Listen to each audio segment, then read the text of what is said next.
Hey Ben, what's the Aztec Safety online e-learning website again? Yeah, that would be aztecsafety.com. Fire extinguisher and firefighting. We'll send that one to Paul. Ah, now here's a course I should probably take. Conflict resolution. Power line safety. Yeah, I thought it might help me with my line calls. Did you know this Aztec website has over 100 safety courses? Jeez. Aztec Safety online course. Ground disturbance. Could have used that a few seconds ago.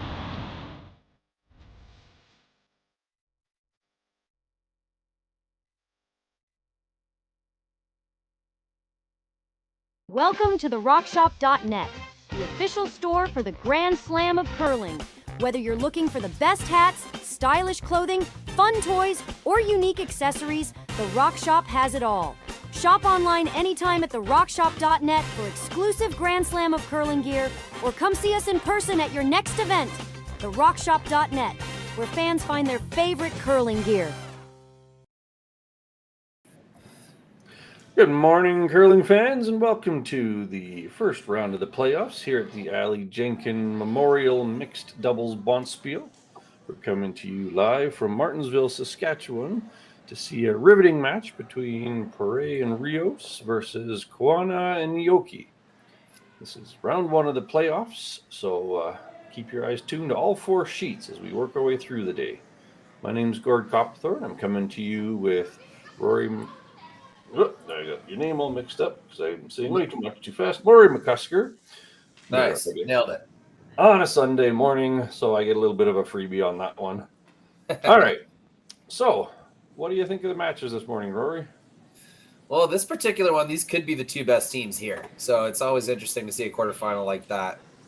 Koana Aoki has won this a few times. Excellent. 2 years ago, I believe, 2 or 3 years ago. This time, Tori Koana has brought her adorable little daughter, who she's posted a few pictures of with Arnold Asham's kind of mini broom. And they've also brought ice maker James Gordon a bunch of Japanese chocolate and candy, which it always goes a long way.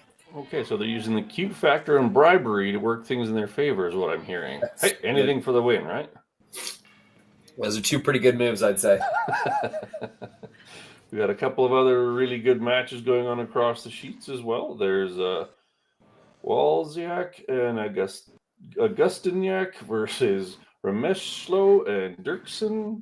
We got Gail and Hewitt, the experts out of Australia, playing Kim and Young, the Korean pair. And then, of course, the locals, Martin and Laycock, made it through, and they're playing Yi and Yu way over on sheet number one. So again, everyone keep your eye on the scores. It's all on Curling Zone. I hope you have a great morning. Now, here's why I love mixed doubles. We are a whopping 4 rocks in, and it's already messy. Yeah, that's a definite advantage of this game. Watching as a spectator.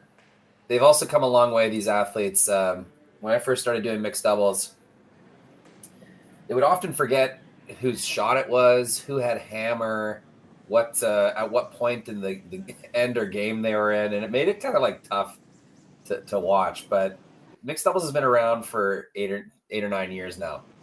So Yes. they've really developed through a lot of those kind of confusing points, and the athletes have gotten a lot better at understanding this game as its own curling discipline. Yes, the subtleties of this versus 4-man are becoming legitimized. Not what was the rule on that again? What was the 4-guard rule? What was the 5-guard? When can I hit something? Exactly. Yes, they've come a long way that way. All right, so just organizing in my brain what's going on here. So yellow's shooting. Let me see here. So red has nope. The ticker at the bottom's not keeping up. Who's got hammer? Yeah, scoreboard operator has not been paying very much attention to the rocks remaining. Let's see. There's 3 reds and 3 yellows in the house. Yellow's at the back. Team with hammer always gets the rock at the back of the house. So that means Koana and Aoki have hammer. So they got a little bit. Also assuming that the colors on the bottom are set up. Let me see here. Yellow is Perret and Rios. Okay. So they're playing some cleanup. We're really on the ball this morning, but that's all good. So Perret and Rios is throwing yellow stones. Koana and Aoki are throwing red. They were trying to clean up the red one. They were a little narrow. Advantage Japan in this moment, that's for sure. The one thing really working in their favor is that red-yellow frozen pair is almost aimed at the button. So that's a get-out-of-jail-free cleanup pair if necessary. So they're looking to move that red one partially underneath all of that top of the button to sit 2. And thank you, Roy, for quickly cleaning up the bottom there. Yeah, always tinkering away. But at Sunday, we've got things mostly figured out. This is one of our best facilities. James Gordon was one of the early adopters of Curling Stadium. So we would have had cameras in this rink, longer than almost anywhere else. So he's really got things optimized here. Great shout out to the wonderful town of Martensville and their support of curling. It's always good to have a champion in the facility. That's the way you see it quite often. So this tap is a hair on the wide side. Didn't quite get where they wanted to. Sitting 1-3. Lots of red around. That other red is kind of playing an ugly guard. Made that port a bit trickier. Yeah, just tapping that red a little bit ended up being a good thing. So getting that half buried wasn't exactly what they wanted, but it definitely improved the situation here. It's going to be tough for yellow to score no matter what. Chopped off that red-yellow raise, made a tiny little port. So the world of take 1, red's looking pretty good here. All right, so Rios is looking to throw this one through that not very large port and get at least one red one moving. It's got to be close. Yeah, Okay, there we got go. rid of the sneaky guard and the top one and the backing. And left 3 yellows looking pretty solid.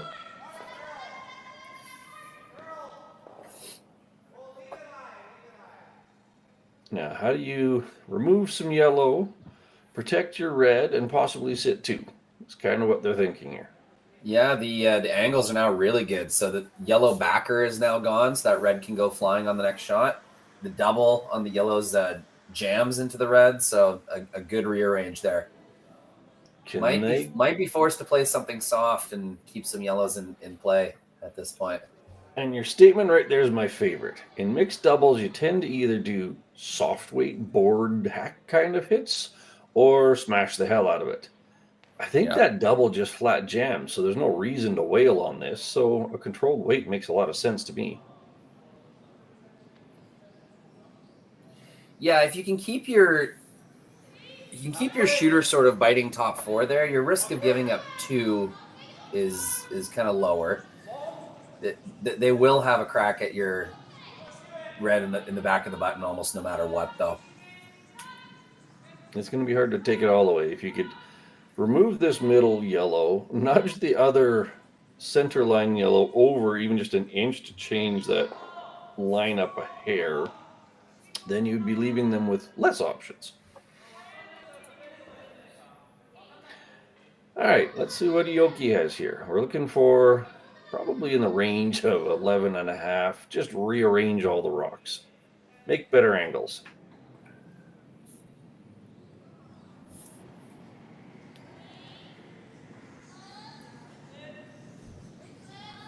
All right, he jumps up quickly. They're one of the teams that likes to sweep their own rock. That's totally a fair option for any team. It's got to be close. Ooh. That was an unforeseen outcome. Yeah, I kind of saw that coming, Gord. I think it's okay.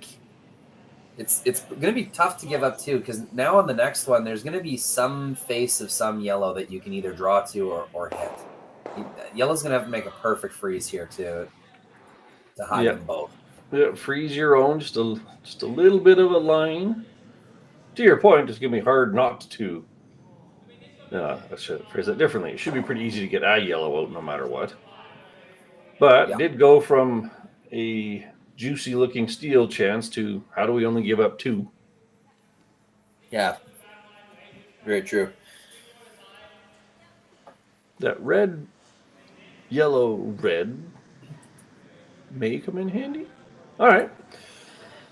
So this is Perret throwing what's probably meant to probably meant to be. I must have got hammer I on was here. gonna say I think this is last shot all of a sudden. So we're going for blocking this one down for just a nice little sneaky draw for 2. Well done. All right. We're going to get our brains on straight in this break, and that's a Sorry nice about that. pick of 2 for Perret and Rios. We'll come back in a minute.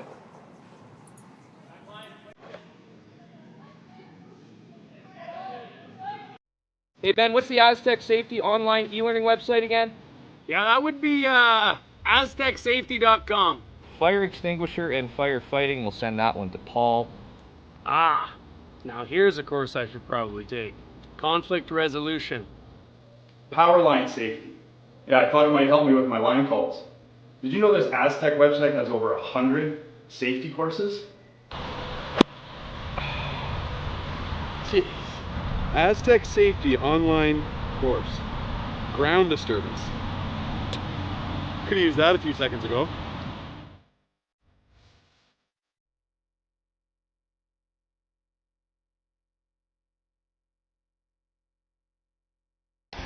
The 2025-2026 Grand Slam of Curling schedule is out, with big events happening all over Canada, like the Masters heading to London in September, the Tour Challenge from Nisku this October, the Canadian Open from Saskatchewan in December, and the Players' Championship from Steinbach coming in January. Early bird weekend and full event passes on sale now at gsoctickets.com. Let's rock! Welcome back, curling fans. This is the Sunday morning quarterfinal match between Perret and Rios, Koana and Aoki. We're coming to you live on Curling Stadium, part of the Curling Zone collection. My name is Gord. I'm here with Rory, and we just witnessed a very exciting first end where Perret and Rios took 2 with hammer. Yeah, not that the scoreboard operator knew what was going on or anything, but that is how it be. The color guy can't count to 5 others, so we're doing good on a foggy Sunday morning. All right, so we've opened up with a brilliant freeze. It makes me almost question Koana and Aoki's last shot there. If that was their very last shot and they kind of put a yellow in the button area for the opponent, well, I wonder if there wasn't anything else they could have done. Well, they were trying to get it thinner. Like I said, I was actually shocked that that yellow spun in so cutely frozen on the back one. But yes, I probably would have chosen a slightly different shot as well. Maybe even just a draw round. They took away a run back for 3, so I guess that's a little bit of damage mitigation. All right, well, here's a bit of a mistake to start the second end. Koana and Aoki are kind of shaking the nerves a bit for the previous champions. Perret and Rios should certainly do their darndest to capitalize. A fun little fact for people, when you see that much of a disparity between the first 2 rocks, my unofficial numbers are about a 65% chance of the team that threw the first rock better winning the end. So significant early advantage to yellow. Yeah, I guess you have just that much less time than 4-person curling to reverse that situation. It's funny because when you can't hit for the first few rocks, you end up needing 2 really good outplays back to counter it. Like, it's not a one-shot saves you other than a super Hail Mary run back. So it's just, like you said, you run a rock so fast because you need 2 to get ownership of the button back. So you can see them already getting into chasing mode and thinking, we got to clean up the front to have a hope this end. It does make you wonder if that little red nibbler might somehow become helpful. Don't see those too often, but if they're already going to open the end up. So they went and stood and talked to the guards a lot. Would you go after a guard this early? I mean, I don't even think there's a shot really to get shot stone. I guess a really delicate outturn tap, but. Well, I'm just wondering if you throw one or two more rocks in there as a setup so that the run back hits yours into theirs kind of a thing. Because right now you've got them cleaning yellow guards possibly into a yellow rock in the house. But maybe this is just a straight peel. Yeah, I'd definitely be trying to get rid of both of those if you're going for any of them. All right, let's see what we got. Resetting a guard with a single sweeper. Wheel! Yeah. Oh, there's that downside. Worst of both worlds there. Quarter of an inch from a brilliant run back pick, but instead you've left a center guard, yellow shot, and they're now shooting. That unfortunately falls in the bad bucket because that accomplished nothing for you. I mean, yeah, the guard is now red, but it's overlapped, can't run it back. Yeah, it's an ugly situation for sure. What I was saying there, Gord, is in mixed doubles, there's only one sweeper, and they're only really sweeping it for 2/3 of the way anyway. To reset a guard on curly ice like this, to guard one specific rock in the rings, is very difficult. I won't argue with you on that. So if you can kind of get into that peel, replace stance, the replacer has the much harder task. So you're looking pretty good if you make them replace a single guard 2 or 3 times. So they're going to give you half a rock on one of them. Didn't give them anything there, though. That's pretty darn good.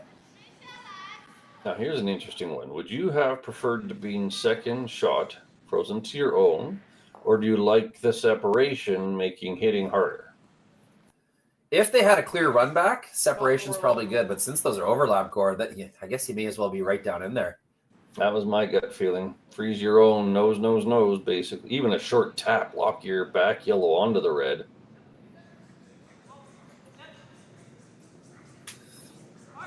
Still a decent shot, but they definitely had a better opportunity. Yeah, for stealing one, they're looking pretty good. There's a chance to raise the chips, though, for sure. But there's something to be said about cementing your one as opposed to dialing up the aggression. Sometimes that blows up. And, as Chiyu said, they are playing a very accomplished mixed doubles pair, so maybe there was a bit of a tip of the hat there. Certainly the safe way to miss that was light as opposed to crashing into the back ones. All right, so they were still looking at the guards. I assume they're thinking, how do we get rid of all of them?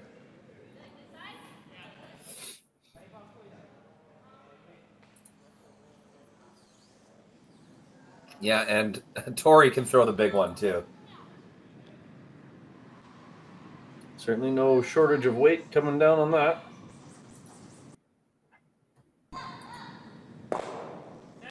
Ooh, that's a sneaky way to do it. That was about as good as you could do, I think. I'm not sure that's exactly how they called it, but that was a great outcome. No guards, and you broke up that line of yellows. Still not a gimme that they're going to score, but... I think that was what they wanted with that outturn. They knew they'd get the thinner angle. Kind of spin into their own red and send it forward. I don't know if they knew exactly what direction it was going to go, but really good results. 4 rocks moved. 5 rocks Absolutely. moved. All right, now freeze your own. Put a guard. Wrap a quarter rock around that high red one. There's a lot of choices here. It really changed things around. It's tough to see hitting that top red being a good thing. I also don't see a lot of value in a guard because that yellow double to sit 4 is looking awfully attractive. Yeah, all of a sudden that biting red comes into play. That was a phenomenal shot. Those yellows are quite doubleable as it stands right now. You got to change something. I kind of almost picture just a piece buried under that red, biting top 4. So if they make the double, you have a fairly straightforward short tap to get rid of the red from the double. It's kind of what I'm picturing. What would you throw here? I think you got to come top 4 and hope there's no triple. Do you come with the in turn or the out turn? That's what I'm kind of getting at. Do you bite?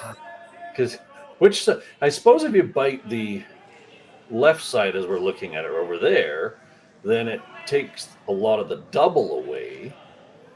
But if they make the double, you're going to have a real hard time getting at it.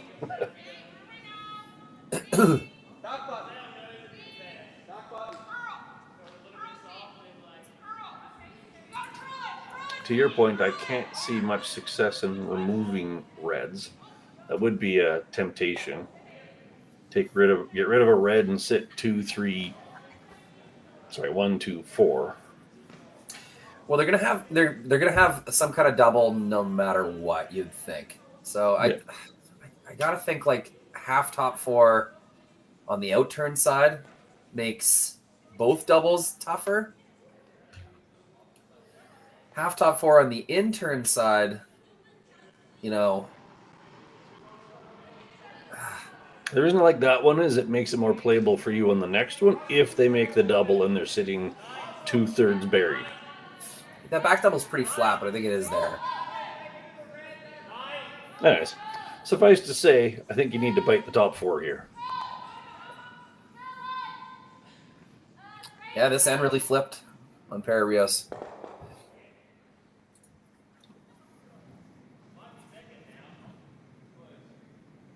All right, okay. So they settled on agree with Rory, out turn bite 4. There will be some kind of a double left available.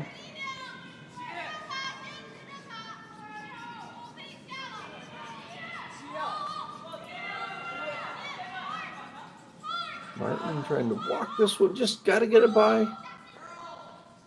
Ooh. Okay. Well, in the 8 foot. They're out counting 2 reds. They took the flat double away.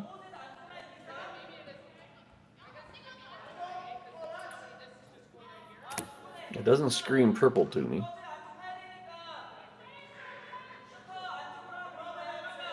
Wow, Tori drawing up an absolutely ideal scenario where they kind of whisker tick the top one. I don't know if all that work is necessary, Gord. You're going to go straight back with the red. Move 1, maybe 2 yellows, but leave a really obvious short yellow tap. I'm not sure I love this. I saw her signaling at getting kind of like 2/3 of the top red and just ticking the yellow that Martin just threw. Oof, that would be a bit audacious. But yeah, kind of like the last one, make the secondary spin work in your favor.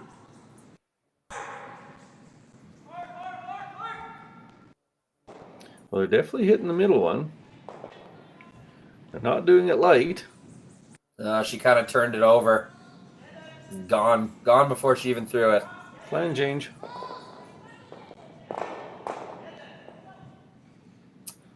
Yeah, that's not her best throw. You could see that curl instantly after she let it go. The only upside, well, I suppose 2 upsides, 1 less yellow and nothing in the middle. That is one thing you can hang a hat on.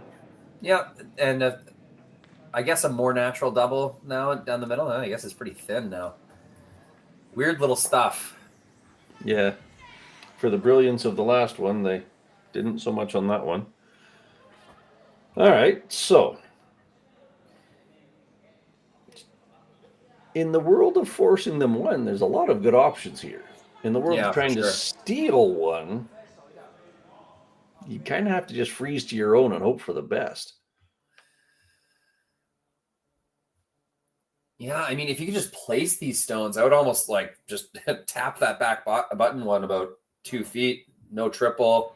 Yeah, you're occupying the tee line. They have to hit and stick. Yeah, exactly. I mean, putting it right where he put his last one isn't the worst either. Kind of like the 1 foot to the right of the center line on the 8 foot. They have a hard double for 1. I'm not sure why they're so fixated on those 2 reds up there. Unless they're thinking we need to get rid of them so they can't count, but I don't know. I think they're just making sure that you can't slam them and just make everything naturally, which I don't think you can. It's those yellows would have to go that yellow would have to go so sideways and then not jam. Yeah, I think they're just doing their due diligence, making sure they're not leaving them an angle. In my eyes, those reds go yellow into the back red, so I'd be okay with that. I'm in the same vein as you. Some draw, center line-ish, anywhere between top 8 and to your own. Yeah, it's more of a line shot than anything on this one. You're just taking away the double. And not leaving a triple. Well, this is not a draw. I think we can agree that's not draw weight. Yeah, they did not like those reds up top. Okay, well, they saw the stuff that I thought would happen, but they ended up leaving an absolute delight hit for 2. That's a total head scratcher, Gord. No words. Wild defense. Somehow they were giving them credit for a magical triple for 4. I don't know. That one's. So let's say everything went perfectly for Koana Aoki on that kind of stuff that they were fearing. That's only for 2 anyway. Maybe 3 if you somehow keep everything in bounds. Yeah, I don't know. They might want to watch that one back. Yeah, that's a good coachable moment. For us, we'll just call that unclear. And now we have a wide open hit for 2 for Go Aoki. So sometimes we all get like tunnel vision or some weird ideas in our head skipping 4-person curling. Usually there's 3 other people to kind of catch you and make a different suggestion. Sometimes when it's just 2 of you, you get in a zone and, all of a sudden you're throwing the rock. I will say I watch a lot of body language when I'm helping teams out in this because you can't hear them, so you got to interpret a lot. And my spidey senses were that they were really fixated on that red pair, so I'll agree with you there. All right, well, after 2, it's a tie game. We'll be back in a minute. Developed over a decade in collaboration with the finest ice makers this side of the Atlantic, the Pebblehead PB5 is nothing short of a triumph of sophistication and craftsmanship. Weighing less than half its lumbering copper predecessors, yet boasting 10-fold their durability, the PB5 delivers perfect, consistent ice, time after time. The PB5 by Pebbleheads.com, the apex of ice-making ingenuity for the roaring game of curling.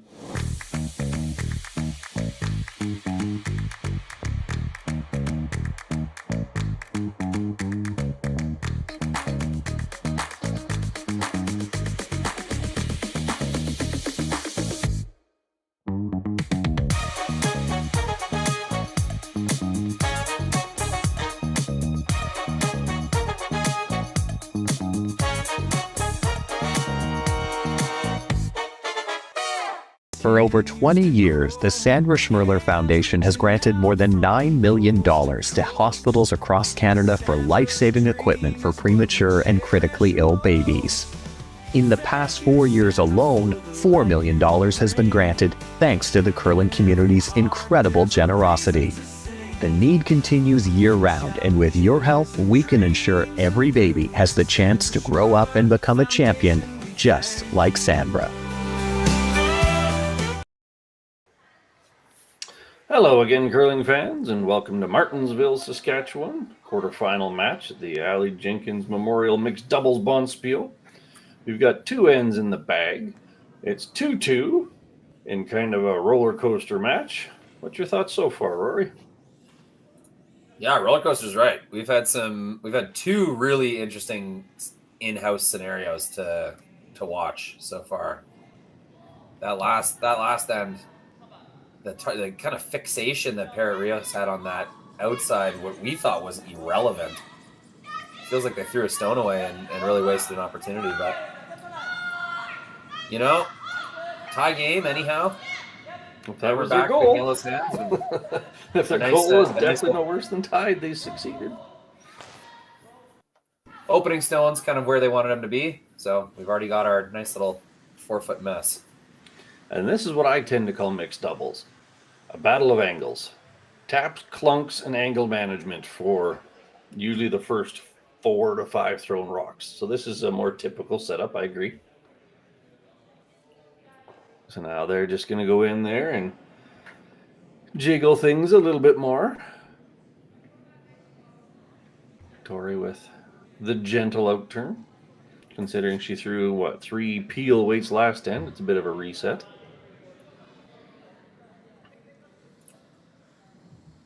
Looks like she's a hair heavy on this one.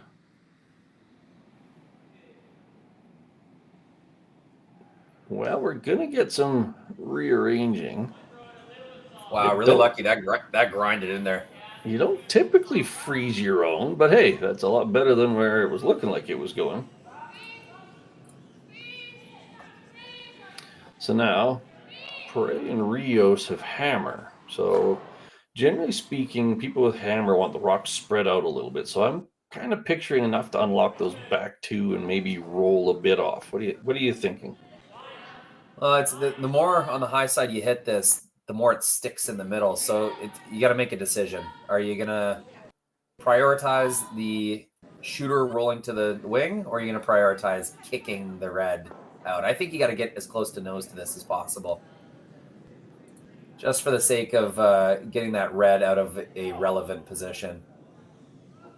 I won't disagree. Although normally with hammer, you're right. The bigger mess in the middle, the higher chance your opponent can make one good shot to take your end away. Now this is walking over really good. So they're on your camp. What do we got? Hey, that's very high side. So we kind of accomplished half of both of our plans. Got the back one unlocked and popped the red one just a little bit to the left as we see it. Yeah, it was a nice shot, and they're pretty lucky they didn't tick the yellow first, or else that shooter would have had some outward momentum. So now they get to keep both their yellows right in the top of the button, really controlling stones. It's a good situation for Perret and Rios. Is there a way to get both those yellows out here? I don't know. I don't think so. I think you have to get to the inside of the yellow to get them both moving. I don't think so either. I think if you hammer the one that Martin just threw, it might spin up and sort of out of the forefoot or to the side of the forefoot. But yeah, I don't think you have a choice. You got to move something. So how about this? Do you play this to just get the one yellow into the back 8 and leave your red kind of nose-ish frozen? Yeah, I'm not sure it would ever kick that hard, but yeah, shooter on top is not the worst.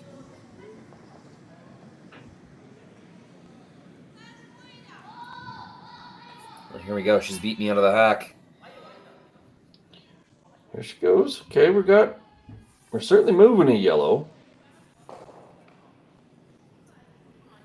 Not quite the action that they were looking for. Getting the yellow out of the forefoot would have been ideal. Yeah, I think Perret and Rios can cash this all in right now if they want to. Gord, I think you nose that top red. All 3 reds leave at least the relevant scoring area. You're certainly not wrong. This is going to be... you might lose a yellow because that middle yellow will catch on the other yellow. So it's looking like you're going to be sitting 3 yellows to no reds here in a second if you throw this queen. Yeah, I might catch the back yellow on the way out, but that one was never really scoring anyway, so. With hammer, you'd happily be sitting 2 yellows to no reds right now. All right. So this is Martin Rios coming in with the outturn. Hopping up to manage his own. Waiting for that late break we've been seeing. It's really close. 1, 2. All right. Yeah. 2 reds out of the play, and the third one is rather irrelevant to your words, which I quite like. So basically, you're sitting 3 nice yellows to 1 useless red. Yeah, it's a lot. I think you're beyond the point of cleaning up here for Koana and Aoki. It's all about sneaking one into a tough to remove spot. There's going to have to be some kind of freeze or something that gets them out of the end. I think they have one more chance to hit, but this is a big one brewing for Perret and Rios. This has a similar feel to that 3 in a row they played in the first end and kicked them into the can. So let's see. They're looking at that would be, I don't see triple there. That middle one should stay no matter what. Unless, that'd be hard to get a triple. Unless they cut it right over the top. Like, yep. You need a boatload of weight. That would be a ballsy shot. Hit 2 inches of the front one with peel. Yeah. You could play the middle yellow as we see it and roll, but then it's a pretty short yellow run back.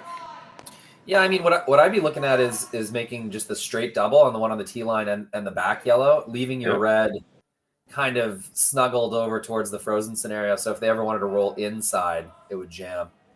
That seems like the kind of more realistic, makeable shot. This one's the dream shot for sure, and if they make it, it's going to be fantastic. Well, they've been playing these and getting reasonable outcomes. Sweeping early, though. Sweeping early.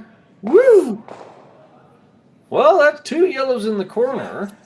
And evens the count rock in the house. 2 reds, 2 yellows. But yellow's sitting 2 and has shot next shot. So I'm not going to call that an improvement. That's a big sweep from Go Aoki. He was on that from the very get-go, backed it up to get it around the guard. It's huge. Wrecking the guard there, not a good outcome. So we're looking bite top 4, making the Colleen Jones Christmas tree, I'm assuming here. Now the one magic bullet left is that sideways red tap to the can. So no matter where Martin puts this, you gotta make sure you at least have something you can play with. A lot of good spots for this rock. It's this is not a very specific shot. I think you just got to be lying something above the tee line.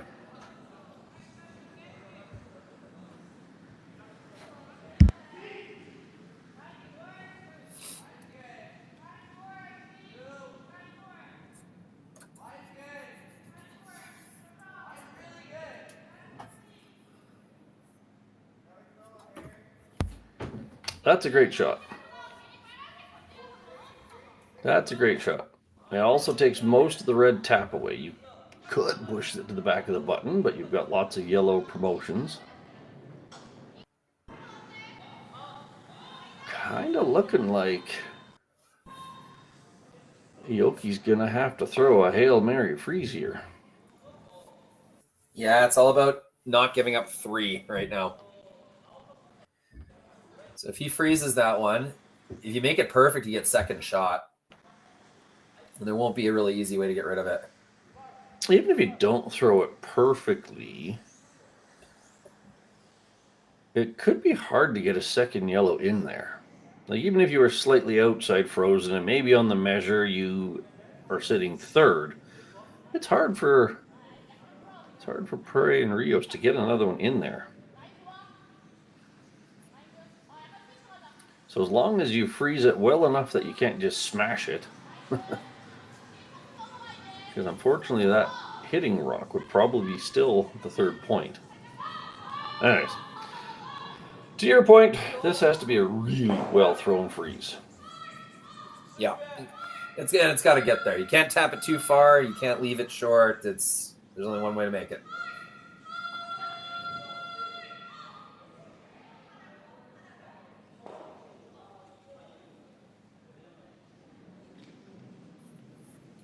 All right, this could be for all the money.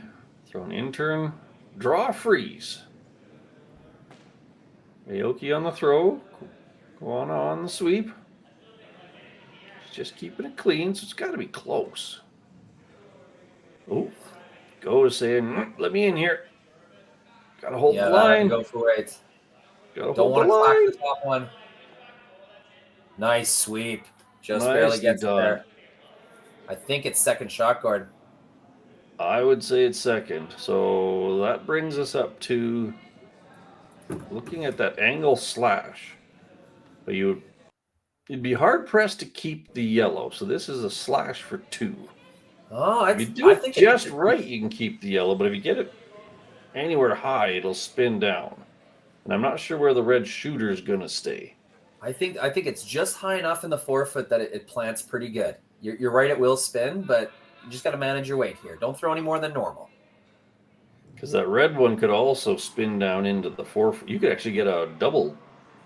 There you go. Red into the yellow, into the red, bounce back outward, hit the other red as it's spinning down beside it for 3. How's that sound? I think as long as you get the top yellow as thin as possible, that red should spin out. But yeah, you're right. If you square it, then the running red might end up counting here. Lots of possibility here. Suffice to say, we're looking for a slash run back takeout stick for 3. If we want to make up words for fun. Some fun shots so far this morning, Gord. Really It's been interesting. certainly exciting. I agree completely. Yeah. All right, Jenny on the throw. Last rock here, the third end. Looking for a hard to call, made up shots. Normal weight, angle, run back, stick it for 3. Looks pretty good. Oh, yeah. Oh, there you go. Nicely made. 2 reds in the corner, 3 on the board. Call it as they made it. We'll be back in a moment. Hey Ben, what's the Aztec Safety online e-learning website again? Yeah, that would be aztecsafety.com. Fire extinguisher and firefighting, we'll send that one to Paul. Ah, now here's a course I should probably take. Conflict resolution. Power line safety. Yeah, I thought it might help me with my line calls. Did you know this Aztec website has over 100 safety courses? Jeez. Aztec Safety online course. Ground disturbance. Could have used that a few seconds ago.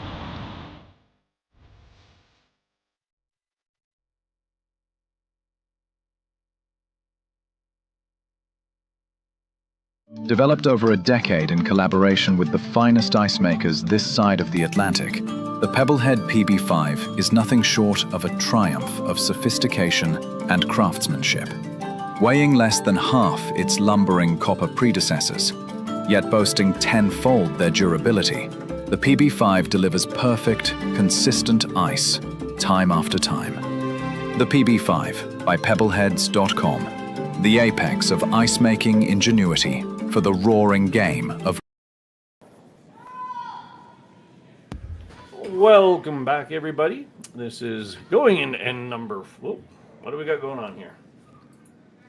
All right, never mind, a bit of a camera glitch there. All right, end number 4, setting up beautifully again with the tap freeze by Jenny Perret. And I don't even know what to say. This has been a game full of excitement. Hopefully it keeps going. Oh, absolutely. The super studyable moments so far. Like a lot of interesting situations to react to. Like we've been critical of a few calls, but really credit to these teams. These have been some sticky scenarios. Whoever's had the advantage in the first half of the end, often that's been flipped. And by the end, they're playing quite desperately.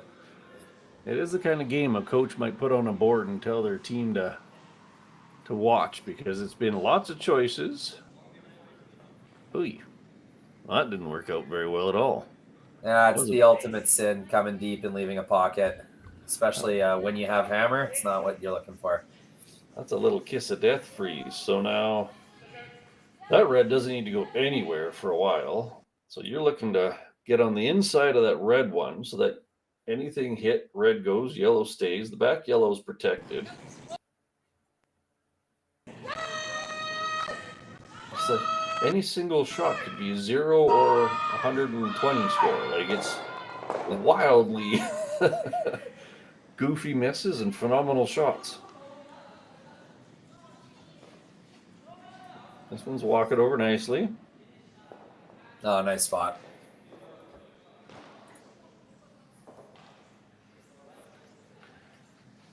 Now, Koana and Aoki are like, these angles suck. How do we make this better? You could it's tough technically hit that yellow one, but yeah, tie game is different than this scenario as well. Down 3.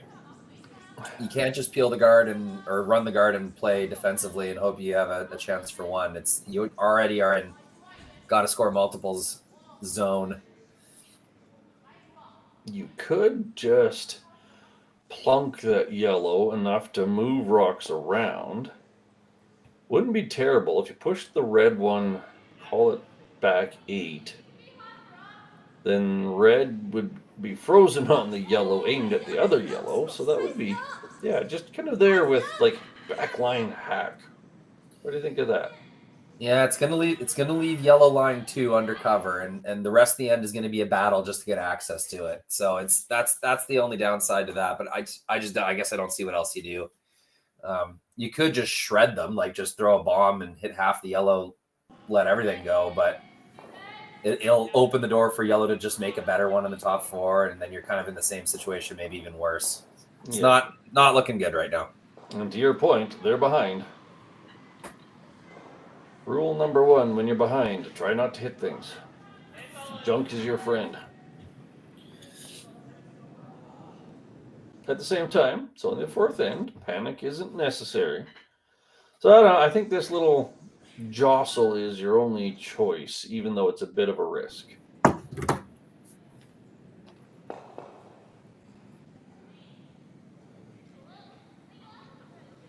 Joe's got his broom down. It's got to be close. Oh, there he goes. Just looking to get basically nose. Just rattle everything around. Got to hold the line. So that's kind of what I was thinking. Yeah. Yellow is actually... Well, you'd lose the back red, but that's beside the point. But those 2 yellows can be removed now with 1 really good shot. No, I'm with you, Gord. That's looking really good now. The angles are much better. Both yellows move when that's contacted. The red's almost impossible to remove without exploding at all. Yeah, it's a good shot. You do leave yellow sitting 2, but I don't know. If I'm Perret and Rios, I'm not exactly sitting here counting my chickens. I'm sitting here going, "Ooh, this is a pretty easy give up 2 or 3." The moment that red is contacted anywhere on the stone, both yellows are moving, if not flying, and the red's going to stay in the top 4. So you've made the run back. It's now a 1-shot run back instead of a 2-shot run back. All right, so Team Switzerland has, by my accounts, selected throwing a guard in between to take the run back out of play. You also could have basically done the same thing and broke up that mess a little bit. Considering they're up 3, that's probably what I would have done. Second guard's okay. What do you think? Wait till it comes back into scene here. Yeah. So they're trying to put a guard in between all of that. Yeah, just don't line them up too much. Make the double run as hard as possible. My thought was they did, but... Would you have ever played the tap on the red, same, and push the yellow kind of into that back pocket? I guess I would say no. Not that I'm saying that's the wrong shot, but it just feels like I'm advancing things for my opponent if I do that. Yeah, I'm playing the up 3 in that scenario. I'm saying you're more welcome to still have one, but... Yeah. Yeah, all right. Yeah, for a force, maybe. I think you have a good opportunity to put the game away here. It's... Fair. Koana and Aoki, they've got 2 shots to kind of rearrange this before their last rock to score 1. And I think you dare them to make it. Go ahead, make 2 run backs, and we'll see if you can have a shot. And that rattle tap isn't going away. You can always do it later in the end. So right now, they've got to clean up the front. The only way they're scoring multiples is if they clean up the front. So let's see here. We got... It's pretty good. 1, 2... Oh! And gets the run back. Leave some junk up front, though. So that was the only way they could make that. They had no choice. But the way those all kind of blew off, not super ideal. And kicking the red that far out, that's a little unlucky, I would say. I thought she threw that pretty good, and the cookie did not crumble the way they thought it was going to. Upside is the 4-foot's a whole lot less junky than it was. Downside, to your point, is they're going to have one lonely red at the back of the 8-foot here in a second. But there's guards, so, maybe you can get a skipped deuce, so to speak, out of this.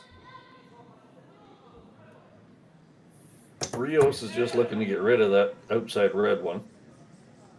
Roll into the center lines, the call. It's strong for trying to stick or roll. Yeah, I didn't leave something to come off of though, which is more important, I would say. Did make backing. I don't think it's going to curl enough to get to the inside of that, but you could sure tap it back enough to be shot. I think you could. Like that red guard's kind of halfway-ish. I bet you could get by and get inside. Because if you inside froze that to be shot rock, that's not a bad place to be. With 2 rocks left, that leaves you several choices. Because they're going to have to defend that path, and then you'd have the out turn to come the other side to grab the other side of the button.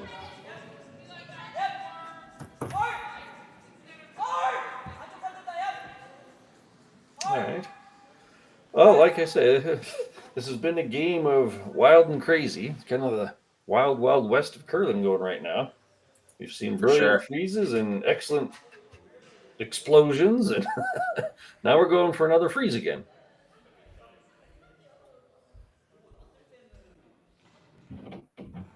Having an awful long discussion about this, maybe because she's only thrown a handful of draws so far.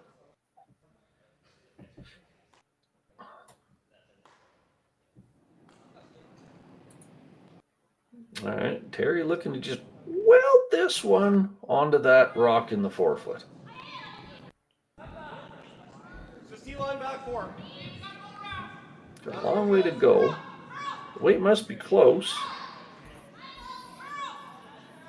That's a bit strong. Nice line call though. Absolutely, they had to play it tight. So they went with tap instead of freeze. Okay, fine. They did build a bit of a wall back there. They didn't push it far enough to let that other red become relevant. Yeah, but you know what? 3 rocks ago, if you would have told me that Koana Aoki might even have a chance for 2, I mean, that's a really good trade.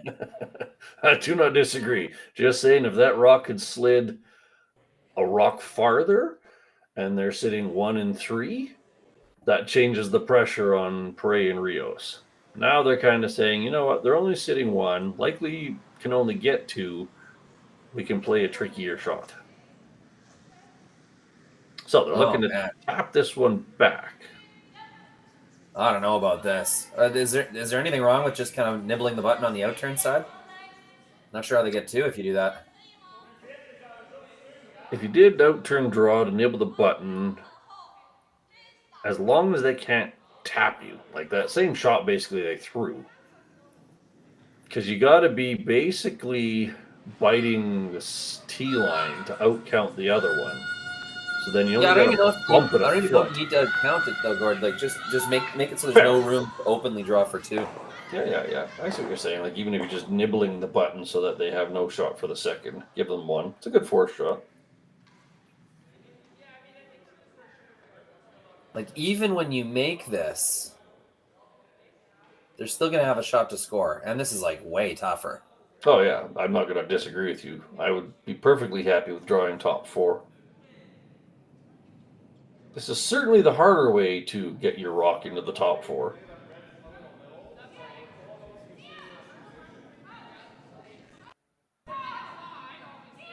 So they're looking to just kind of push this yellow into the red and sit shot under guards.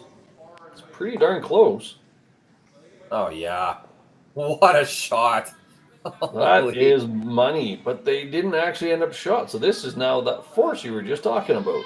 Basically, I think it's yellow, guard. Yeah, I think it's red. Anyways, hell of a shot. Yeah, really nice throw. Right, they're saying it's yellow. Here, we'll get the tight, the zoom in shot here. So I agree with you. The draw was certainly an easier way to get a rock there, but hey, that apparently got them shot. Oh, it's really close. I think it's yellow. Be a spin of the stick, to say the least. Now, if you assume yellow is shot, you have to play the harder shot, the longer red run back. If you think red is shot, technically you could just say, you know what, we're going to take one and be behind. It is only the fourth end. There's no harm in this, really. Pocket. If you assume yellow is shot, there's absolutely no harm in pushing that red one back, trying to get your team. So this, he's going to throw an out-turn run back to give the runner an in-turn motion. Yeah. Switch the turn so that it goes the other direction.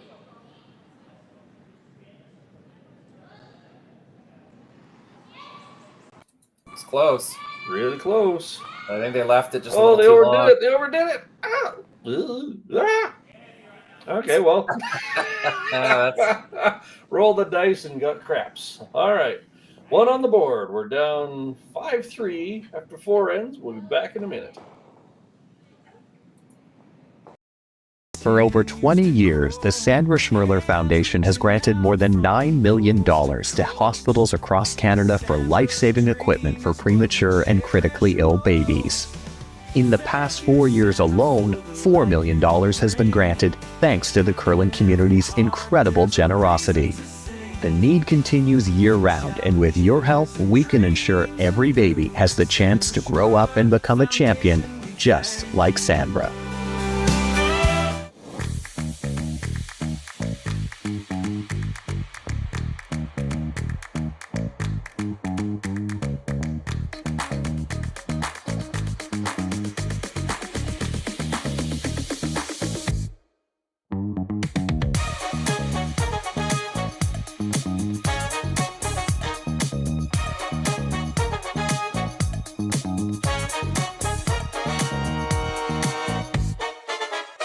Welcome to the RockShop.net, the official store for the Grand Slam of curling. Whether you're looking for the best hats, stylish clothing, fun toys, or unique accessories, the Rock Shop has it all. Shop online anytime at therockshop.net for exclusive Grand Slam of curling gear, or come see us in person at your next event. TheRockShop.net, where fans find their favorite curling gear. Welcome back, everybody. We have just had the shortest fourth end break in existence. They don't do that in most of these formats. You get 2 sips of water and a pat on the back, and you keep on going. So, fifth end. Perret and Rios have hammer with a 5-3 advantage. Both teams still have their power play.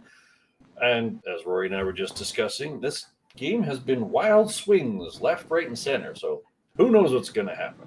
But glad you could join us here on Curling Stadium, part of Curling Zone. Rory, do you even venture to guess which team feels like they have the advantage right now?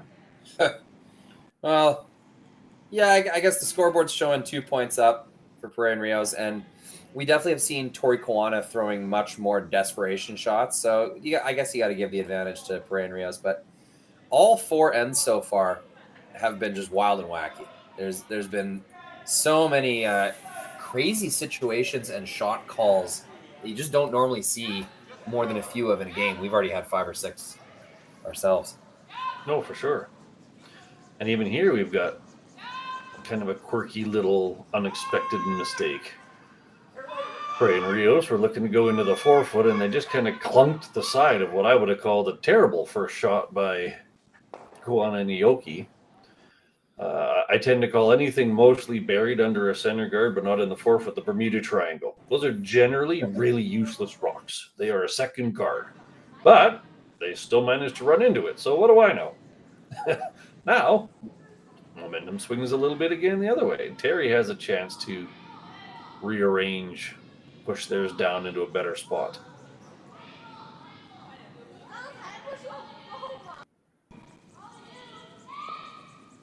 So looking to push their higher red down into the 4-foot. Getting real close to the guard and clip the guard. They do tick it. Oh, worst case scenario. We've gone from glory shooting to 3 basically oopses in a row. A short draw, a clunk draw, and a guard tick. All right. Well, I guess we shouldn't say worst case scenario. Their center guard is intact. That's kind of their lifeline. So it's a pure miss, I guess we should say. fair enough.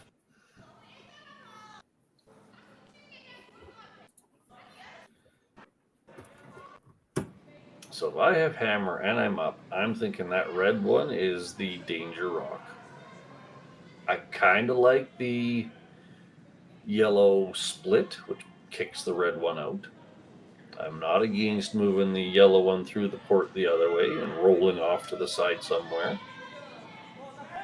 This looks like peel the guard and maybe get rid of the other red as well.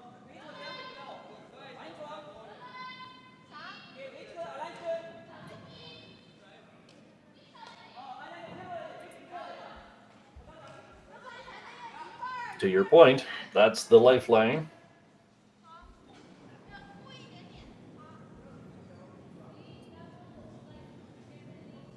Coming down with the fireball. What do we got?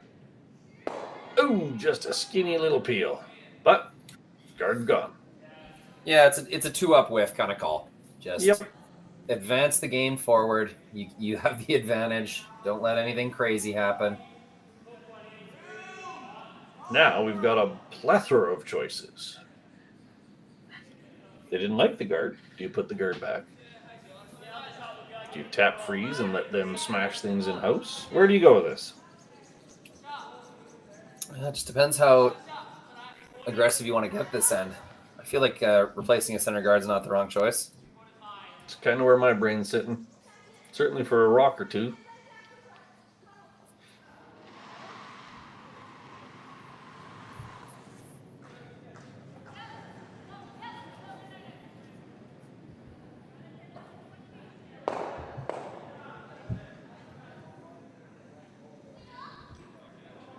He's looking at it early, so it's got to be close. It's a tight guard of anything. Definitely a tap.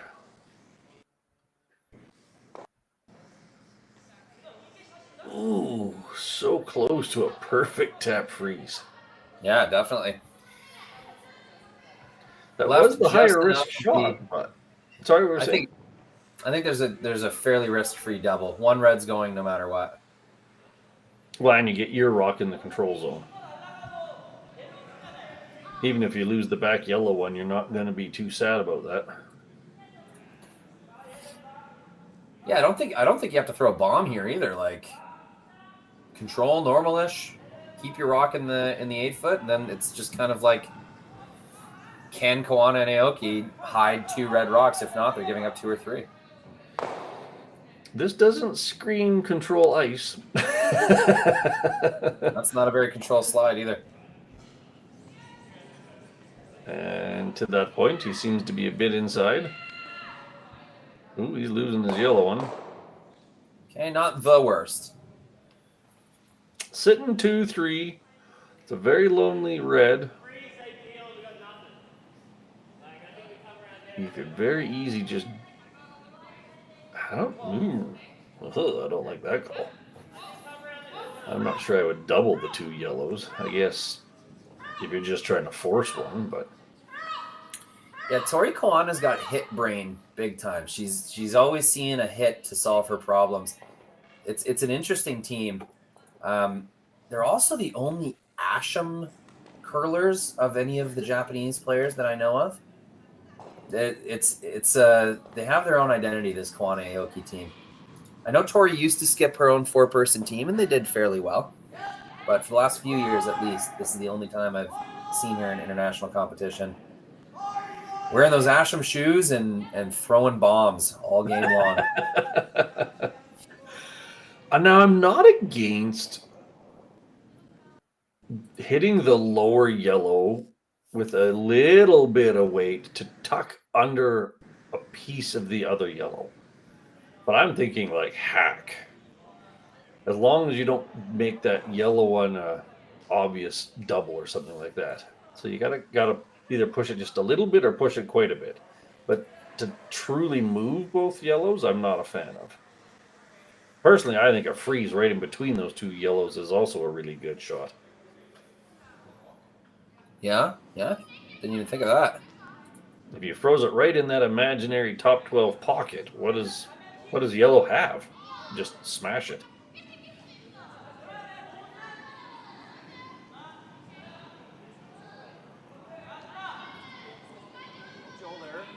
Well, this isn't going to move anything much, so we're going with the triple guard. Okay. I don't think there's either yellow run back available anymore. I think that did the trick.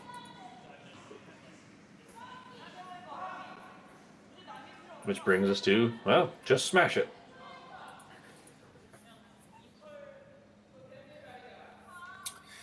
Which one do you smash? Just the top red? I'm wondering if you can clip the outside of the top yellow one. The thing I don't like about hitting the red one first is you might actually roll a little bit over and overlap your own yellow. And then Go can walk one around, stagger in the top 4, and you got a world of trouble. You definitely don't want to get on the low side of this red. That's for sure. If you hit it high side, you leave kind of a goof. Well, if you can get 3 out, if your shooter leaves and the red and the yellow leave, you're doing not bad, but they still just wrap one around. I'd be tempted, Guard, to just kind of roll my shooter into the 8-foot, get second shot, and then that might be my 2-rock, depending on if they leave the double or they miss a guard. Yep. Can you push that red through without either yellow moving much? Ooh, maybe. Yeah. Because then you could hit almost like a split.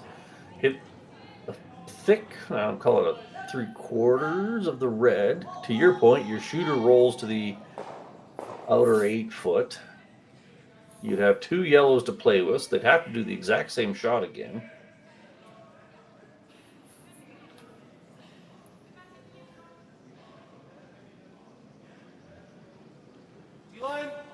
This is also kind of the first sort of comment that I said is you could actually hit the top yellow thin, and then everything just moves.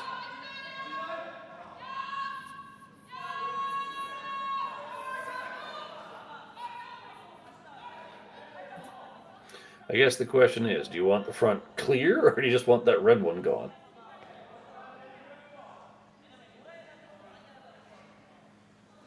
Yeah, all valid questions. I don't think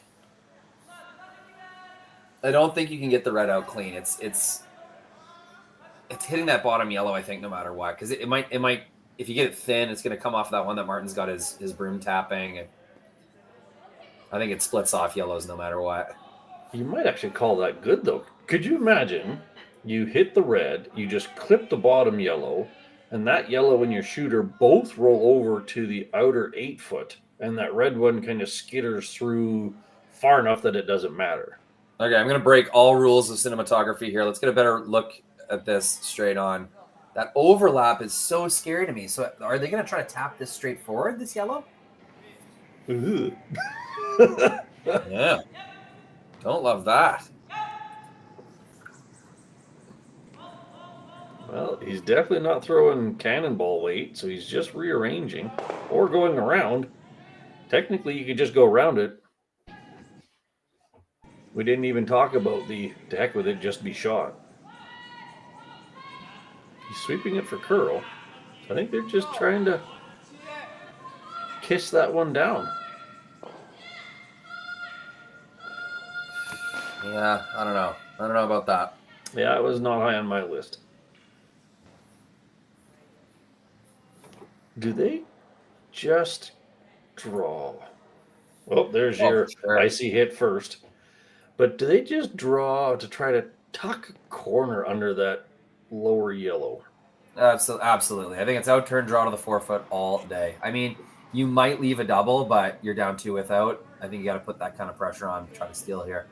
Even if you went, you got to be higher than T-line, a piece under that yellow, and then pressure galore and a chance to steal 2. I suppose here, I mean, you could guard the 2 yellows and steal that way. leave them the draw to bite the button. Yeah, I'm okay with that.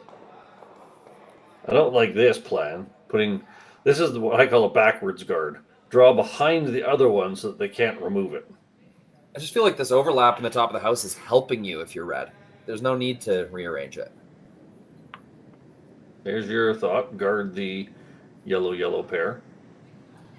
It's probably the safest call. I do like the idea of drawing in to bite the button. It's the riskier. Yeah, now that I look at it though, Gord, it's that yellow. You don't want to set up a double. It's pretty easy as well. You just kind of hit the nose-ish of that top yellow and it's made.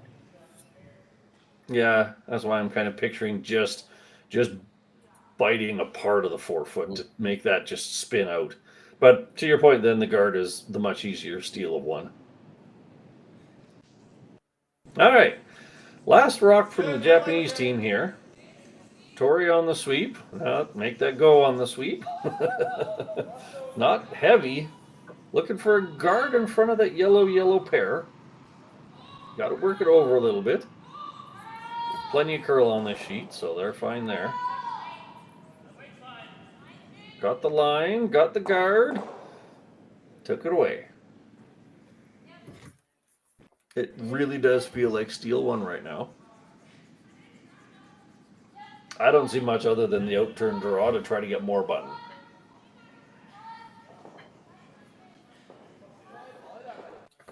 Yeah, I think it's a good mission accomplished. Oof. You could. Is there any risk in bashing it forward? Well, right now they're looking at the red, yellow, red for 2. Yeah, exactly. I don't think there's much risk. You're already giving up a steal. You're not making it any worse. Yeah. And if you can't see the draw would be the easier one if you can see it. If you don't think it's there, then this is really the choice, and it's for 2.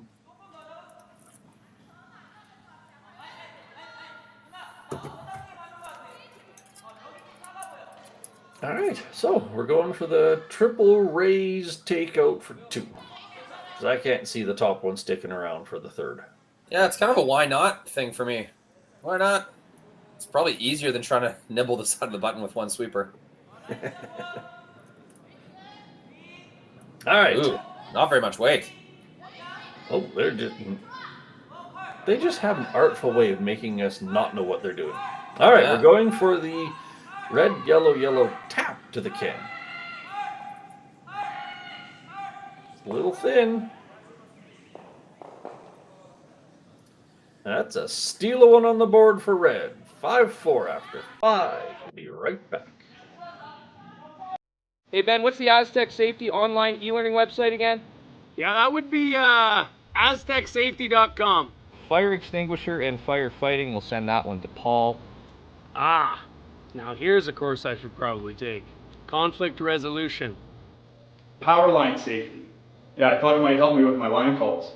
Did you know this Aztec website has over 100 safety courses? Jeez. Aztec Safety online course. Ground disturbance. Could have used that a few seconds ago.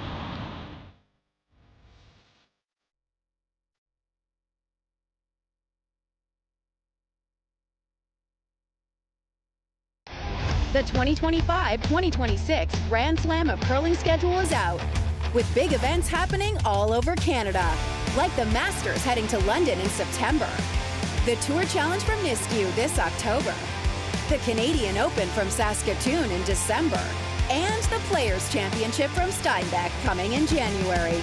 Early bird weekend and full event passes on sale now at gsoctickets.com. Let's rock! All right, we are back. End number 6 in this wild and crazy epic affair between Team Japan and Team Switzerland. We've seen brilliance, we've seen crazy, and now we've got the super crazy awesome power play. That is the Dave Schmel request. There we go, the super crazy. No, that wasn't nearly super crazy and awesome enough. We'll get it. All right, 6th end power play. This is pretty textbook. They have a lead. but you still want to use your power play. You always feel bad if you get to the end of the game and you never even used it. So, Perret and Rios have elected to play the power play here in the 6th end.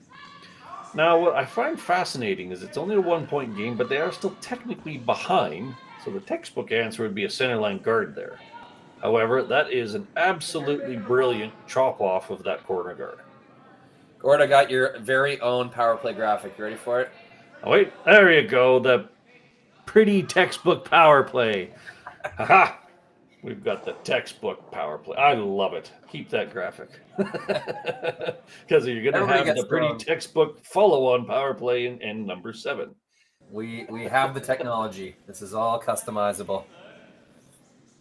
So, Red has brilliantly chopped off that side, but the corner guard's still there. So now they're just going to stack it back. Yeah, we have not.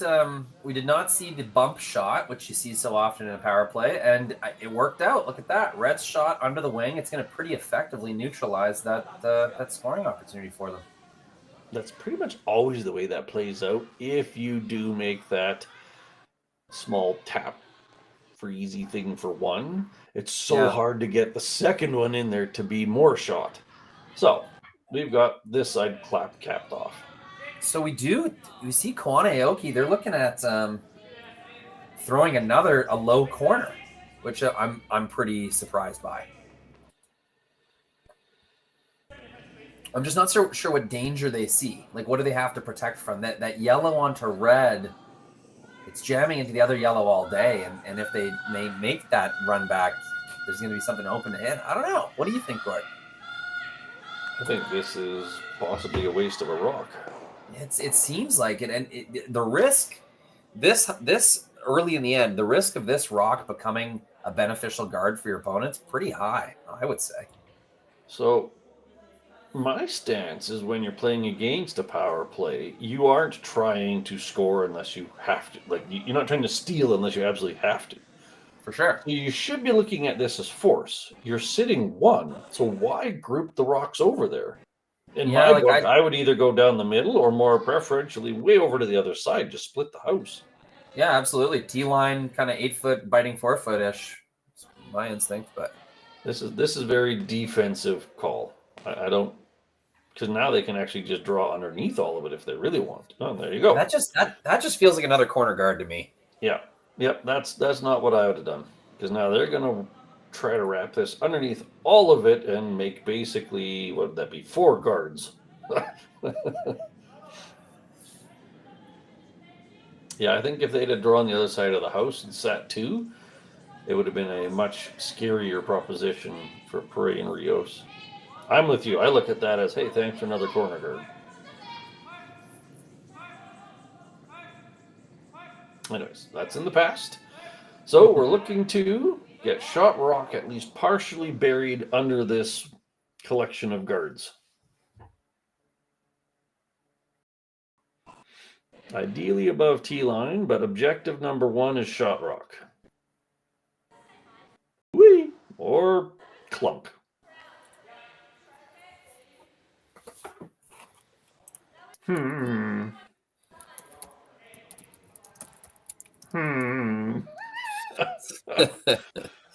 All right. They're going to hit that because you can't leave that there. It's not going to change much, unfortunately. They hit and roll. They're just going to have that same draw under. You can't really hit and roll the other way without risking hitting your own. There's a decent amount of clearance. It would be nice to roll kind of under the L of National. I don't love the roll underneath the corner guard. You don't have hammer. This is just making more guards. And they just showed you they want to draw underneath everything. Yeah, exactly.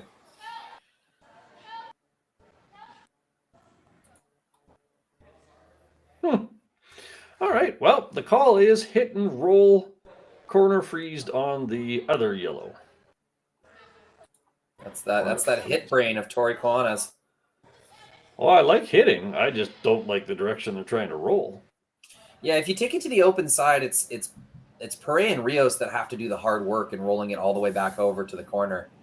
Like you said, the Perret and Rios just had a practice draw there. This is just going to give them another crack at the exact same draw.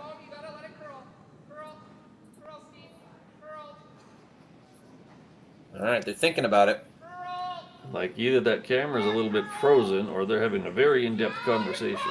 I think it is frozen. Good call. Oh, there they come. All right. Well, there they go. It's just across the nose. Blunk, squiggle. That's a 4 out of 4 in terms of they did exactly what they called. Yeah. So the scorer in me goes 4. The coach in me goes, and there we go. What about just leaving that almost totally open, like just edge to edge, and then you can run it back if there is a draw around it. Now it's just an overlap situation you're never going to be able to chase. Yeah, it's just now another guard. You're right. You could have just nosed it, and then if they did go under it, you could use it. Oh, there we go. Hey, we got the right person. All right. Here comes Martin with his second attempt at this draw. Generally, if you leave someone the same shot twice, they do it a little better the second time.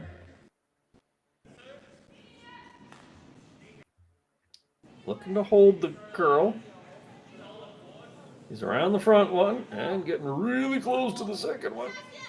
A little light. Yeah, that rock just kind of grinded on them. Seemed like that slowed down. He wasn't really expecting that sort of grind, so it ends up in almost the exact same spot as the other one. Tori jumping to let's smack it. Now, it is high enough that if you catch it thin, you risk your red one. But on the assumption you nose it, you're in a good spot. Kind of to what we were saying on the last one, is it would be useful if ever anything was underneath of it, because you have the whole rock to play with. That was to me a real big missed opportunity by Perret and Rios. They could have even been back 8, and they at least would have had to chase you.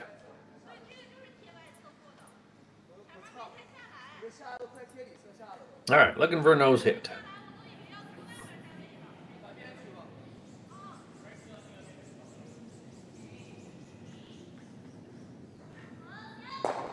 Go on the sweep. Obviously thinks it's pretty close. A little on, a little off, a little on. Coming across nicely. Blunk. There's that run back kind of angle you want. That looks a lot better for red now. Now Martin has to go around it again. Really doesn't have any choice, but to your point, that's now the bailout rock for Aoki on his last one if they do get buried. So do you put this one deep to make the distance wider and risk them just drawing down to you? It's pick your poison kind of thing. I think I'd prefer just a good depth.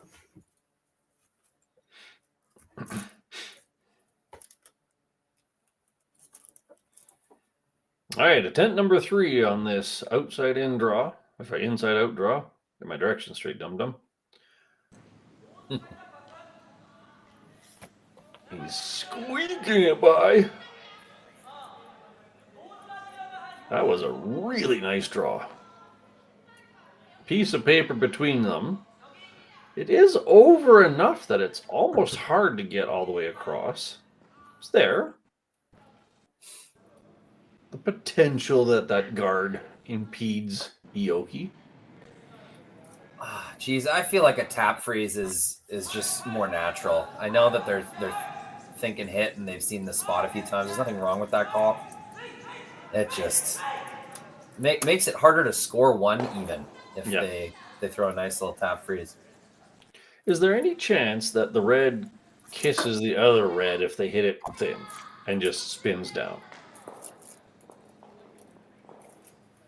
It's pretty close. Anyways, looking for about 3/4 on the opposite side, so crossing over the face. Looking at board, this is good. This is more than what you're thinking.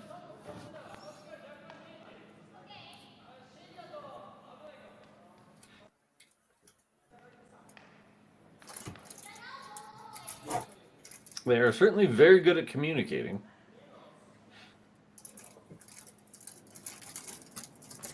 All right, here we go. In turn, cross face, board weight, tap.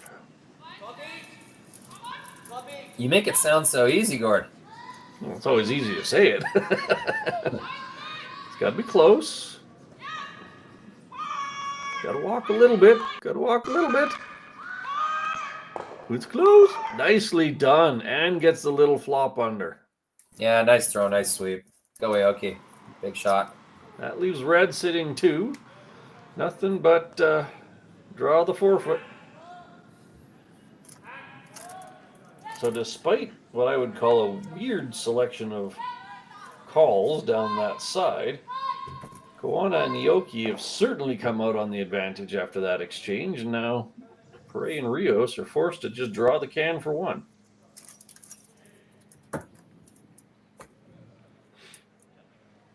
Jenny on the throw, Martin ready to sweep.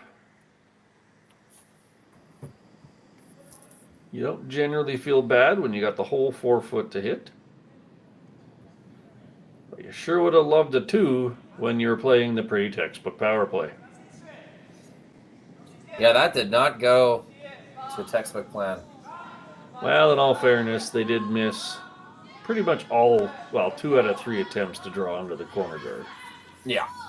I guess the setup was textbook, but just execution was not there. But finish it with the textbook draw to the pin. That's 1 on the board for Perret and Rios. They have a 6-4 advantage after 6, and we'll be right back. Developed over a decade in collaboration with the finest ice makers this side of the Atlantic, the Pebblehead PB5 is nothing short of a triumph of sophistication and craftsmanship. Weighing less than half its lumbering copper predecessors, yet boasting 10-fold their durability, the PB5 delivers perfect, consistent ice, time after time. The PB5 by Pebbleheads.com, the apex of ice-making ingenuity for the roaring game of curling.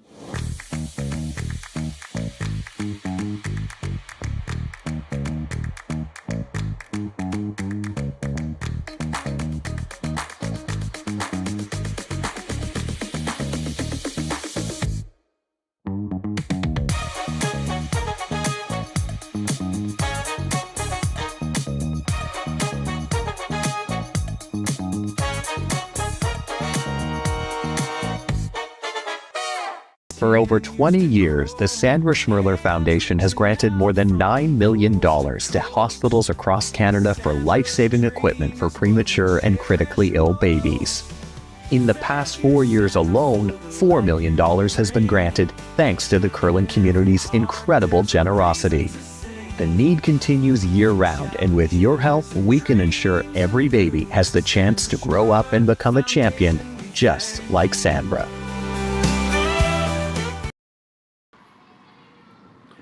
All right, welcome back, curling fans, to end number 7 of this roller coaster exciting adventure here at the Aly Jenkins Memorial Bonspiel in Martensville, Saskatchewan.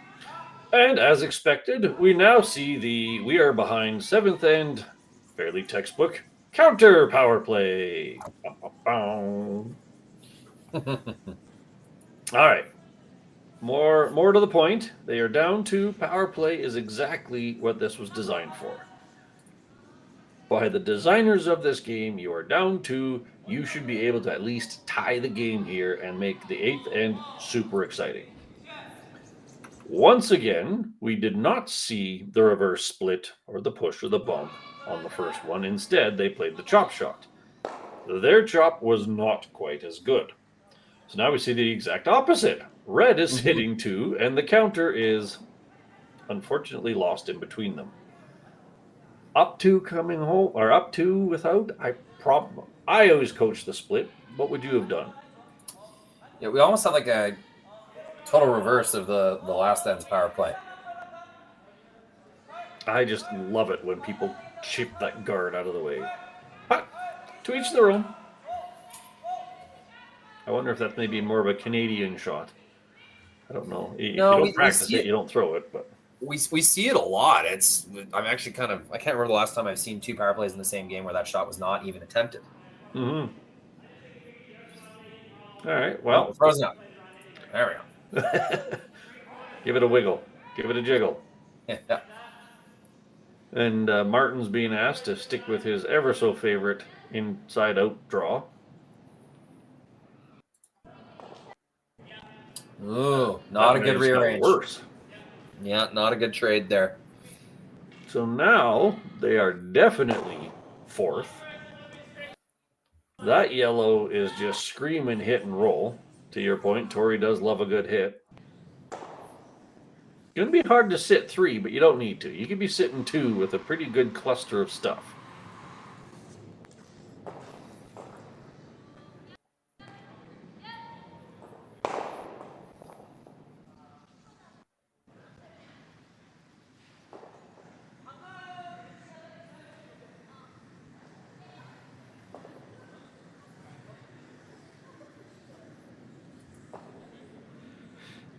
Looking for get ready yellow, roll a tiny bit. This end's really important for Koana and Aoki. They've kind of been behind it on a lot of ends so far. They almost got played out of the game a few times early on. So for them to capitalize here and tie this game or even take a bit of a lead, it's going to be a massive swing for them. I'm not saying it's not deserved, but definitely they have been the worst team so far today. So to fight their way back to this kind of situation, limit Perret and Rios the way they have in the second half of this game, this is the move right now. This is kind of the momentum swing that they've been working so hard to create. So got to capitalize here with a couple good ones in a row. I like how you say that. The one thing that's so fascinating about mixed doubles is momentum swings are more often and more profound than in 4-man. And this is a brilliant little hit and flop. That is terrible angles for yellow. The flop was crucial. If she noses that, she leaves a triple. So flopping that over, really, really good. I don't know how they're going to count that stone per se, but you know what? To the point of you want to score 2 with your hammer, with the power play, that's fairly well cemented at the moment. Yeah. And anything that they try to do over here in this pile risks that yellow one.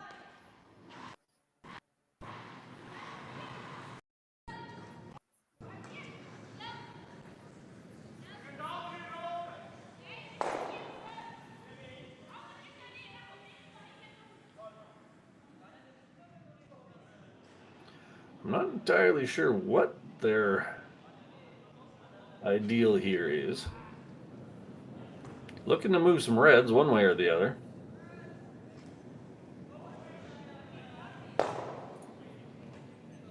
Or not. You know what? I saw that shot.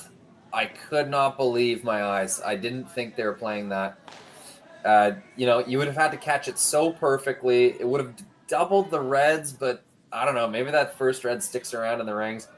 That felt like a last shot of the end kind of shot. I cannot believe they played it that early and are giving red just a free crack at this situation. Yeah, you don't see a lot of silent takeouts in this game, but even real thin, you would have just pushed the red straight into the yellow. You got to hit something. Horrible. You got to hit something there. You got to make contact with something. You got to miss that thick for sure. And you can see the body English, as you were saying, the body language. They know that they've just opened the door for Koana and Aoki to get right back in this game. All right. Now you're sitting here thinking, how do we not give up 3? Yeah. Park everything that's happened. Koana and Aoki are, where's the 3? Perret and Rios are thinking, how don't we give up 3? You have to just say you've earned 2. So there's this one, they're looking to go to the back of the house. Last I saw them tap. Tori's in to help. Obviously, Debbie's in to help. That's a valiant effort. Not the easiest. I mean, that straight jam takes away at least one red counter. That's a pretty good shot, I'd say. Yeah. Another foot would have been excellent, but absolutely. Absolutely. A foot more weight, almost fully buried, would have been brilliant. This, I think, limits them to 2. I just don't know how you get it so you don't stick it on that back yellow, but hey.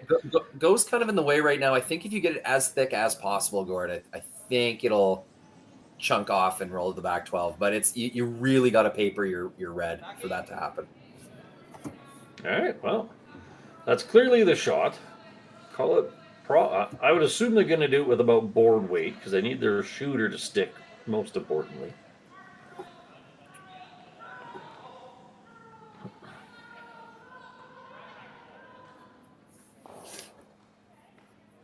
That's a interesting call as well. They're looking at the red, red, yellow for 2.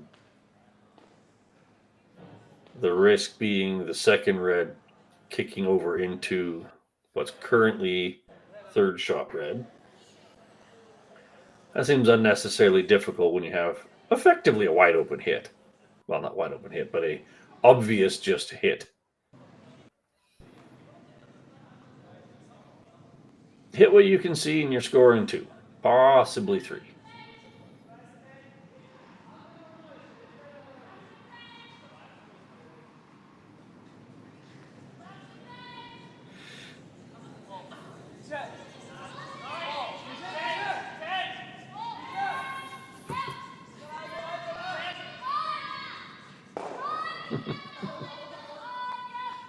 They're carrying on the conversation just at other ends of the sheet now.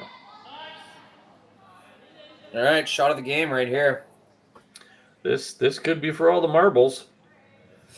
Just decides whether they have a decent chance in the 8th end or whether they're going to be playing uphill. Anywhere from -1 to +3, depending on how the rocks roll. Nice, simple, not overthrow. Up early. Got to make sure you're past the front one. Looks close. It's really close. Yoy! And there's that hit it thick and you get 3. You call it, Rory. I think they chipped their own red ever so slightly off the top. Put 3 on the board for Koana and Aoki. They now suddenly have a 7-6 lead going into 8. We'll be right back. Hey Ben, what's the Aztec Safety online e-learning website again? Yeah, that would be aztecsafety.com. Fire extinguisher and firefighting, we'll send that one to Paul. Ah, now here's a course I should probably take. Conflict resolution. Power line safety. Yeah, I thought it might help me with my line calls. Did you know this Aztec website has over 100 safety courses? Jeez. Aztec Safety online course. Ground disturbance. Could have used that a few seconds ago.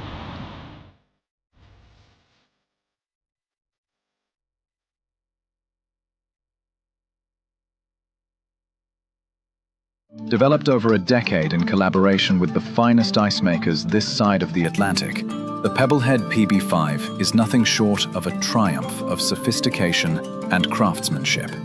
Weighing less than half its lumbering copper predecessors, yet boasting tenfold their durability, the PB5 delivers perfect, consistent ice, time after time. The PB5 by Pebbleheads.com, the apex of ice-making ingenuity for the roaring game of... Welcome back, ladies and gentlemen. We have all been privy to a very exciting game. We've seen big scores, little scores, a mediocre power play, a great power play, and stuff you just didn't expect. So here we are in the 8th end. Koana and Aoki do have the 1-point lead, but don't have hammer. So stay tuned, everybody. Anything can happen. Yeah, they really fought their way back into a kind of 50-50 game. Perret and Rios really had control of this one over the first 4 or 5 ends, and then kind of took their foot off the gas, stopped making draws really well, and let Koana and Aoki build themselves back. And now they've got a 1-point lead, and it's Perret and Rios that have the pressure on. It's fascinating you should say that. It's almost the inside-out draws that were the haunt for Perret and Rios. They had about 5 or 6 of them they needed to make, and they made 1.5. Yeah. But that's all in the past, as they say. They have hammer. They have position. This is a nice little There's a nice angle. This is textbook mixed doubles. I haven't seen a lot of the 4-foot jostling this game. So now red's going to come in and try to make an angle back the other way to protect that one at the back of the 4.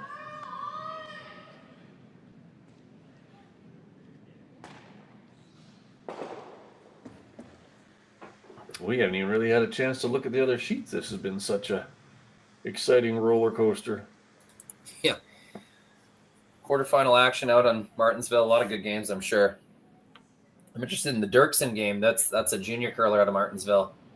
Sorry, he's not junior anymore. They play men's as well, but kind of a surprise quarterfinalist.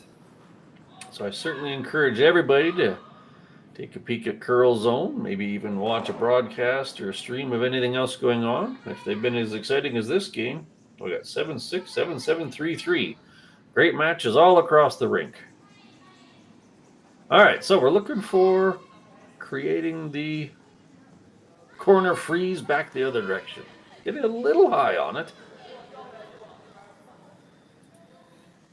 Bit of an over curl. Not terrible. Exposed a bit of their own red.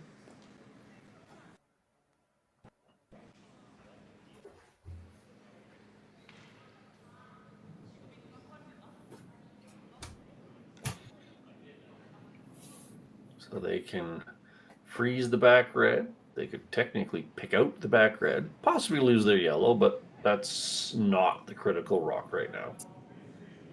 I don't think this train of rocks down the center line is beneficial for Rios right now. I think you have to move them all. Looks like they're going to try to just pick the red, eh? Well, I mean, they make it. They did tap that a couple times. I like the fact that it gets rid of shot rock, but that's all it does for you. You can't keep your shooter. Even if you did keep that back yellow, then they're just going to freeze to it better. This is not a big piece. Bam. Okay. Scooched that back. That was actually a really happy consequence. That could Totally be nothing to a draw to game-winning rock back there. Yeah, and Koana Aoki have got nothing to draw to now. That was certainly not an intended consequence, but a happy outcome, just moving it back 2 feet. So now Koana and Aoki have to figure out how to create some opportunity. Is there enough room to tap that red-yellow pair?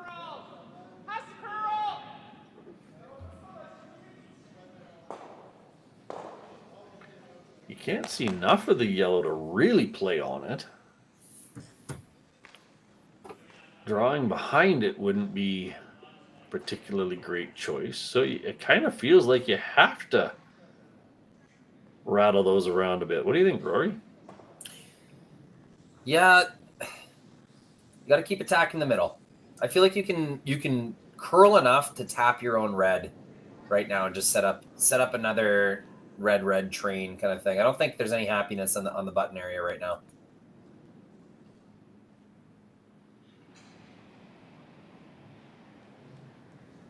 Or throw some weight at something.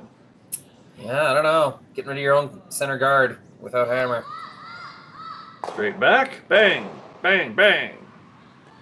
I'm not going to call that bump a great outcome. So you're playing for an extra end with that call, is what it seems like. Unless she planted it, which I'm sure was the call. You're playing for an extra here. You're hoping that you have a chance to take away any shot for 2. Open things up. You can give up 2 with this still.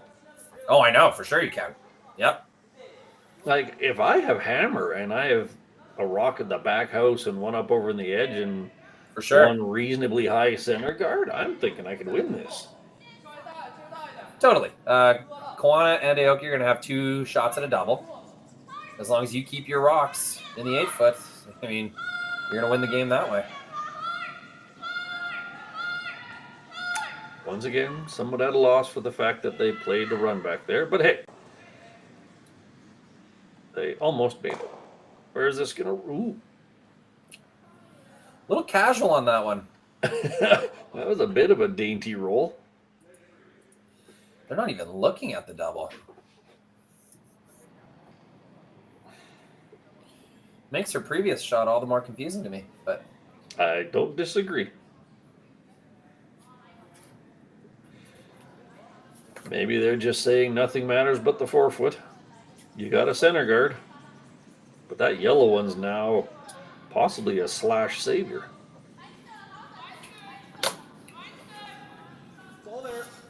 So they were originally tapping frozen to the one at the back.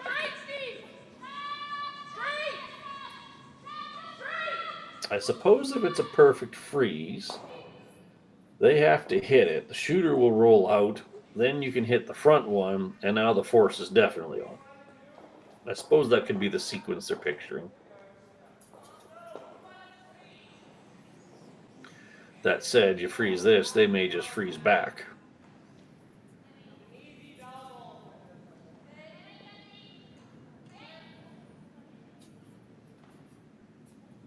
Not a lot of sweep on this one. It's not light. You saw last time that Tori was a bit strong on her draw. It's looking close. All right. Wasn't sweeping because she didn't need it. She did it on her own. Choices. That's my brain. My brain says to heck with all the rest of them. You could freeze the back. She would freeze back, and then you'd probably have some shot for two. You draw top four, because there's very little that they're going to be able to do to defend that. Yeah, the guard's high enough that you can manipulate that back scenario kind of no matter which way. You can come out turn, you can come in turn. I don't know if you can push the red far enough where you're going to count two, like with the one on the top of the rings. I think I'm with you, Gord. Just make this positioning really good, unlock that red and yellow, and then you might have some kind of angle on your next one to get rid of two reds. They briefly looked at the long double. It is there.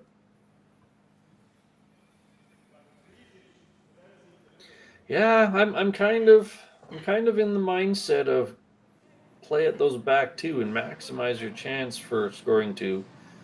Again, I wouldn't be against just straight draw top four.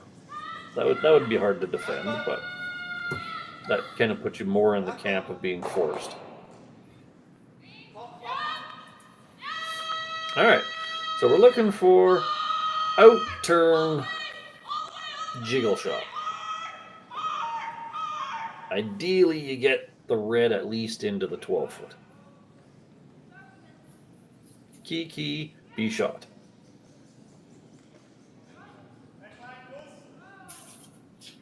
Martin watching the rock down. Looks like a nice clean throw. He's walking across.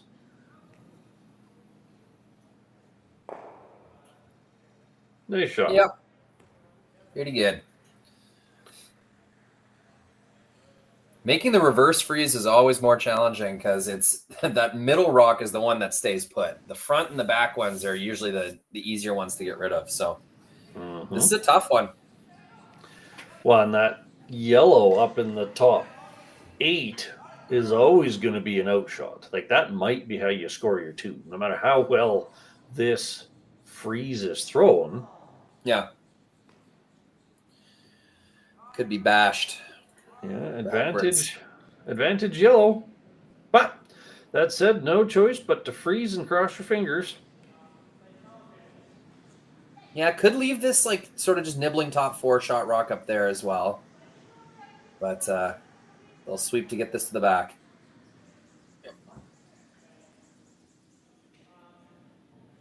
They must like it. A little bit of on and off, a little on and off.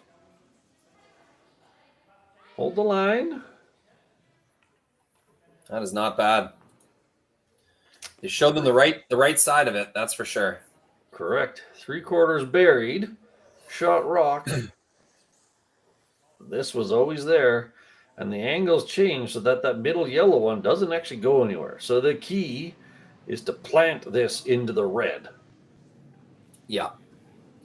Even if you lose the yellow, like even if they all kind of roll off, you'll count the one in the back 12. I mean, you'd have to throw a lot of weight for that, but it's tough to see yellow getting 1 here. If you make the shot, you're probably getting 2. It's either going to be 1 red or 2 yellows, what it seems like. I'll completely agree with you on that one. It's kind of a all or nothing. You either hit the red one and probably win the game, or you don't hit the red one and you lose the game. Now, this is one of those ones where you had no alternatives, so you just kind of pot commit to it, and sometimes that actually makes it a little easier. Well, this has been a super fun game to watch. It's fitting that the ending would be an exciting run back for 2. All right, Jenny with the slash double for the win. Got to be close. Oh, Martin's trying to make a curl. Get it over. There you go. 2 reds leave. Yellow scores 3. Put that in the win column. That's a 9-7 final for Perret and Rios over Koana and Aoki in a wild and exciting match. Thank you all for joining us. Thank you, Rory, for joining me. And we certainly hope you come back in an hour or so to watch the semifinal action here on Curl Zone out of the Martensville, Saskatchewan, Aly Jenkins Memorial Bonspiel. Thank you all and have a great day.